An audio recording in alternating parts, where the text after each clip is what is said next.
Plinko. So I recently came up with this, and it's inspired by Nikolai, one of his one-handed cuts. And I'm really fascinated by the flow of this one-handed cut, because you can really play around with the movement of it. And that's really what has made me practice it this much lately. So yeah, let's just get into the explanation. To do Plinko, you want to re-grip the deck from a dealer's grip position here up into this position, where it is held between your pinky and your thumb in this sort of a vertical way, and the deck will be pretty far in on your pinky, on like the middle joint here.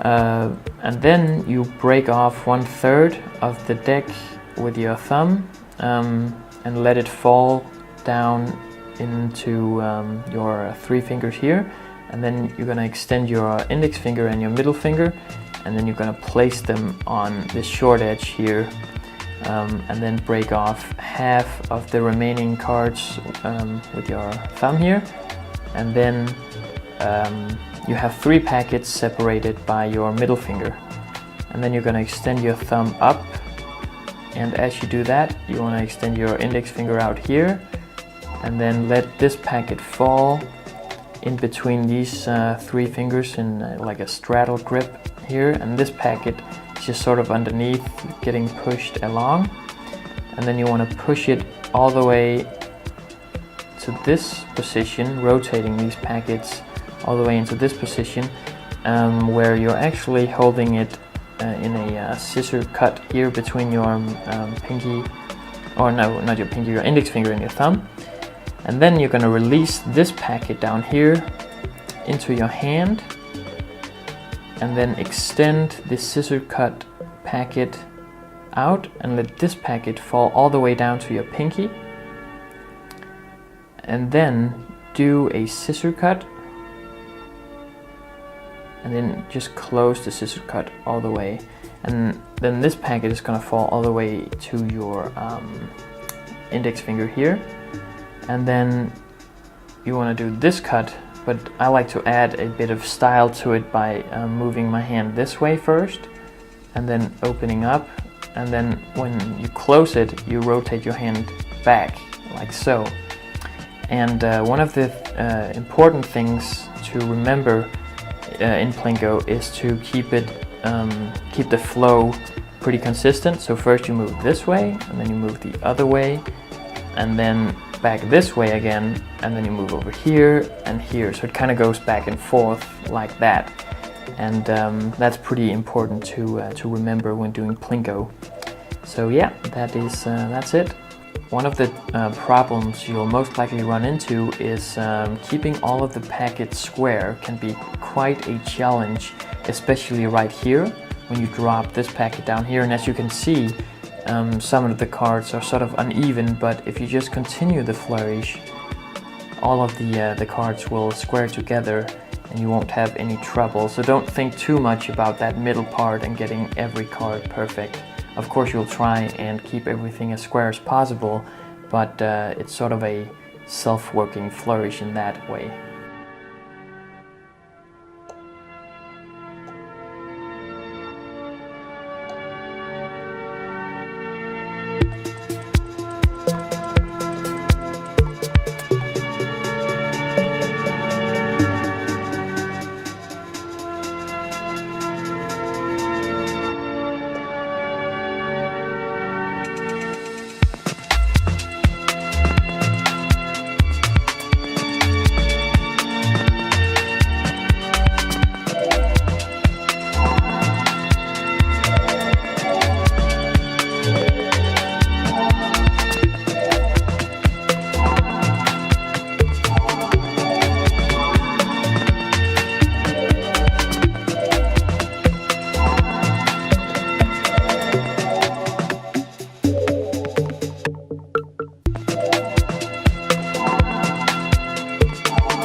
Aura cut. The concept of having intertwined fingers as a part of a flourish is very unique to me, and aura actually means pray in Latin. So let's learn aura cut. To do aura cut, there's actually two ways to get into it. The first one, you just perform a regular scissor cut, and when you're extending your fingers like this, you're able to place the other hand in here and actually intertwine your fingers. Now you want to make sure that this pinky goes on top of the other pinky. So you're intertwining your fingers like that. And now you can grip this packet up here between the index finger and thumb with the other thumb and the middle finger down here. When you've done that, you can just place your thumb in here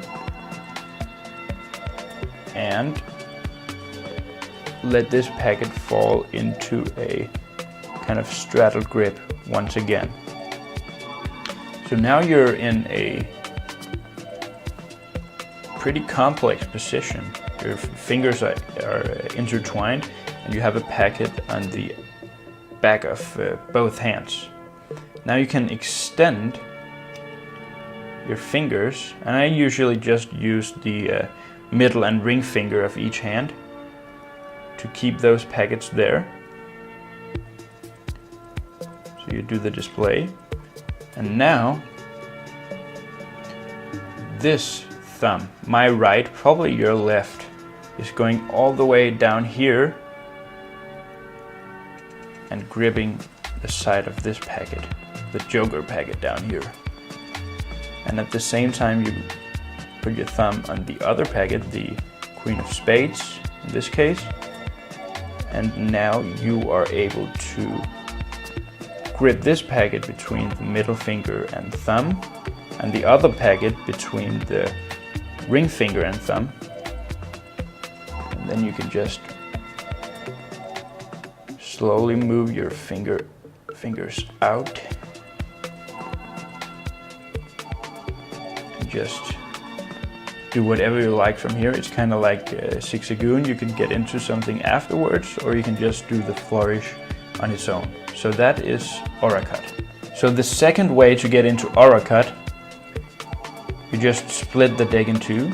You could maybe even do Zigzagoon, but you have two equal packets, and then you position this, my left hand, probably your right hand, this packet you grip like so between the palm here and the thumb. So when you've done that, you can position the other packet like this, kind of as if you're doing opening up a scissor cut or whatever. And then you can pretty easily intertwine your fingers and re-grip this packet so that both of them are in a straddle grip on the back of the hands.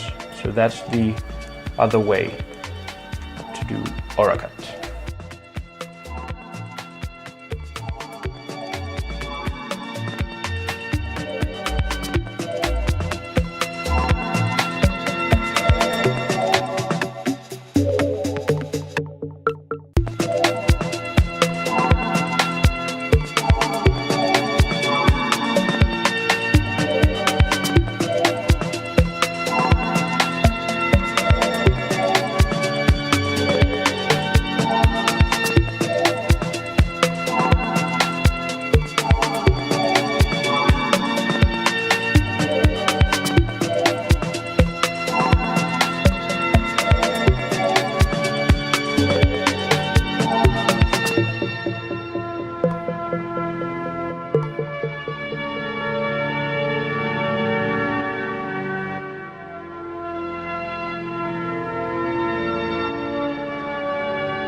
bracket cut. This is a pretty old, very simple one-handed cut. I remember when I created it, I came up with a lot of small variations, but I ended up keeping the most simple one. It's a very addictive move, and let's just get into the explanation. To do bracket cut, you want to just have it in dealer script and then open up for a Xia cut, and then reposition your thumb to the edge here, to the short edge, getting into this position where the top packet is being held between your pinky and your thumb. And then you want to lift this packet up on top of this one. And the way that you're going to do that is by extending your middle finger as you push down and curl in your index finger, and it's going to look like this. This is a pretty knacky grip, but you'll get it if you just practice it a bit. It's very important to put a lot of pressure with your index finger on the packet, pushing it all the way up and above the top packet in the beginning here, the 5 of spades packet in my case. So yeah, you want to do this grip here, pushing this packet up, and then move your thumb underneath this packet, and then let the top packet slide on your thumb's nail so that there are no cards getting stuck anywhere, and then just close the two packets together like so.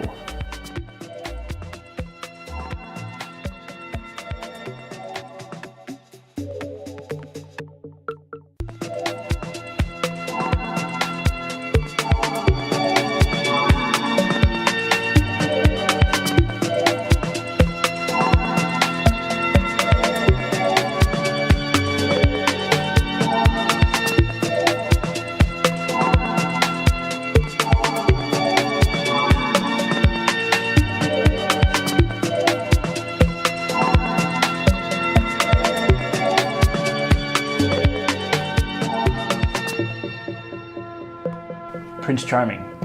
I love this, and it's probably it's one of my proudest creations. This concept is very useful for a lot of things. The whole concept of having a card rotate on the thumb and on the deck itself is very useful for a lot of things, and I'm going to show you some of my ideas towards the end. But right now let's learn Prince Charming. Now, to do Prince Charming, it's really good to have dry hands. That'll make the card, that'll make it easier to spin the card on the thumb here. And then also make sure that you're in a straddle grip, so the pinky is down here. Now you want to press down on this corner, separating the top card from the rest of the deck. And then you're actually going to tilt your hand down a bit, not too much, and then press down even more with the thumb. And that'll actually make the card rotate on the corner of the deck and your thumb, so it's out here. And now an important tip is to actually, as soon as the card is starting to rotate, you are going to curl in your thumb just a little bit, like that. That'll make the spin itself faster. Now, when you've done the spin itself, you are going to move your thumb down here to the opposite corner. And as you do that, the card will just become flush with the rest of the deck. I'll do it again.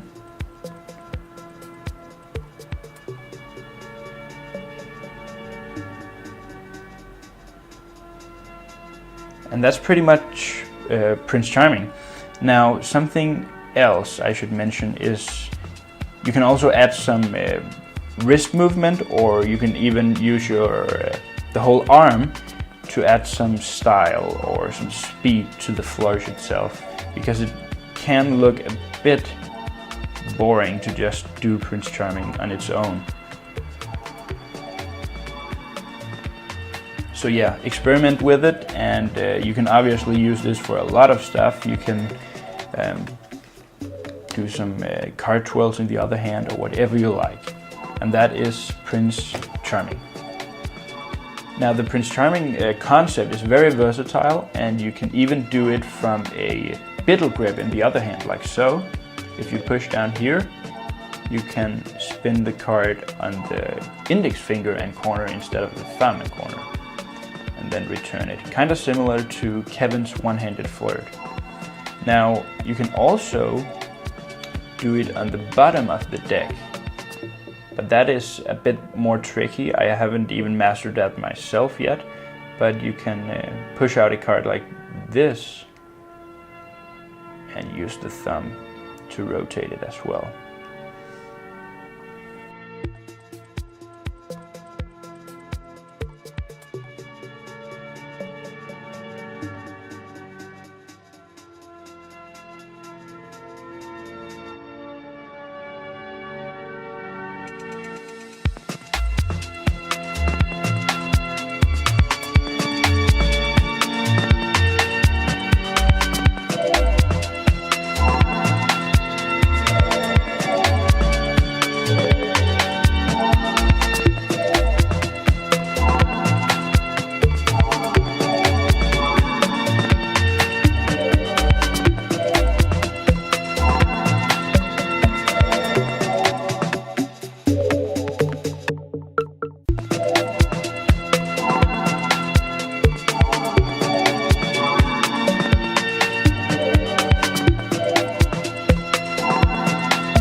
V-cuts. I sort of created these unknowingly. I just sort of played around with the Erdnase grip, and then I came up with them. I just used to do them in like a single cut and not continuously. And then Zach Mueller, I'm sure you know of him, he said that they looked really cool, and I just sort of played around with the idea, and I put them in my in the video Villain. So yeah, that was the first time that they appeared on YouTube.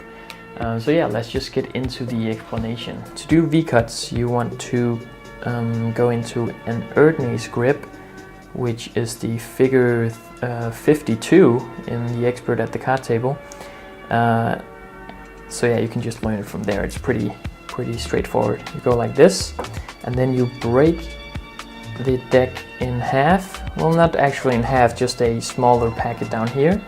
And then you extend that packet out like so, and bring your middle finger to the short edge here, and then push down with your thumb, which can be quite a stretch, but you're actually going to push all the way down so that your middle finger can get in between these two packets. And here, from here, you're just going to lift half or just a part of this packet up with your thumb, and then your ring finger here is going to extend or push this packet into place with the other packet out here, and then you're just going to push down again, split the deck, and then sort of extend your fingers and maneuver that packet into place. And then once you've done that a couple of times, you're just gonna do it with the last packet like so, without lifting up any cards, so just going like this. And then to close it, you're just gonna remove your middle finger from the short edge and let the packet fall down into a dealer's grip. One way that you can combine all three of my flourishes is to go like so into a bracket position, and then you can actually do a V-cut and then do the rest of the bracket cut, and then just close everything together like this, and then do the end of Plingo, and that looks pretty cool. You can also do flat iron from this position, which you can find in collection 3, and I do that quite a lot, and it looks pretty cool. So yeah, some people complain that these that V-cuts are too difficult, but actually if you can hold a packet in between your pinky and your middle finger here, you'll be able to do them You'll just have to get the stretch just right, and it won't be that difficult if you're able to hold a packet between these two fingers.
Zigzagoon.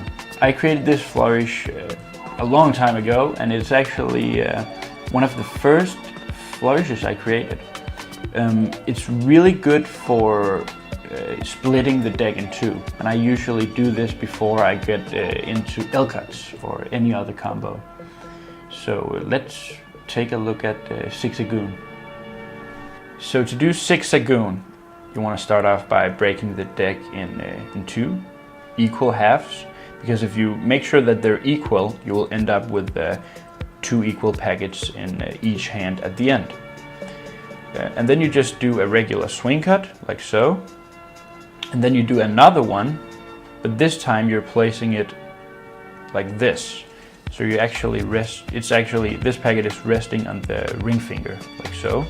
And then you want to perform this one-handed cut. It's kind of similar to a scissor cut, and I'm sure you're familiar with this concept.